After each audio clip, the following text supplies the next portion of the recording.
মুসলমানের কোনো বাচ্চা, ইমানদারের কোনো সন্তান হিন্দুর দুর্গা পূজা দেখতেও যাবে না। বলো ইনশাআল্লাহ, বলো ইনশাআল্লাহ। বেঈমানের দুর্গা পূজার মধ্যে একবার উকি দিতেও যেও না, তোমার ঈমান হুমকির মুখে পড়বে, তোমার ইসলাম হুমকির মুখে পড়বে, তোমার ধর্ম হুমকির মুখে পড়বে। ধর্ম যার যার, উৎসব সবার। আমগো কোরবানির ঈদের দিন গরুর গোশত আর রুটি, চালের রুটি খাইতে আই। হ্যাঁ, আসো না এখন।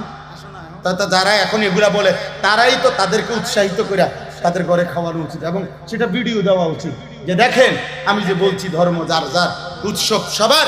অতএব আজকের এই ঈদুল আজহার কোরবানির দিনে আমি 30 জন হিন্দুকে, হ্যাঁ, আপনাদের আশীর্বাদে আমি নিজে বসে থেকে গরুর গোশত ও রুটি খাইয়েছি।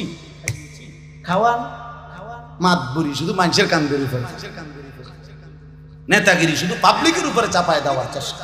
আমার ধর্ম, আমার ইবাদত, আমার আনন্দ, আমার শখ, আমার ইসলাম, আমার আল্লাহ, আমার রসুল, আমি অন্যের কাছে যাব কেন? কেন যাব বলেন? যাব না ইনশাআল্লাহ।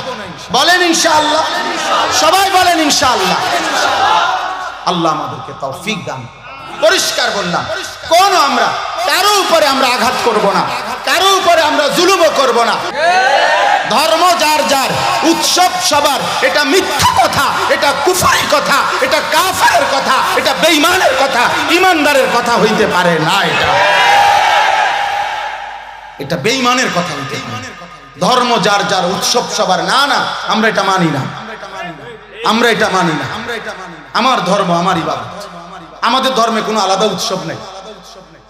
রমজানের ঈদ এটা উৎসব, তাইলে আমরা 2 রাকাত নামাজ পড়ি কেন আলাদা?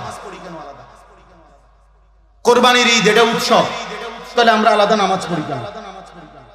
আলাদা নামাজ পড়া এটা উৎসব, কোরবানির দিনে পশু জবাই করা এটা উৎসব, এটা ইবাদত।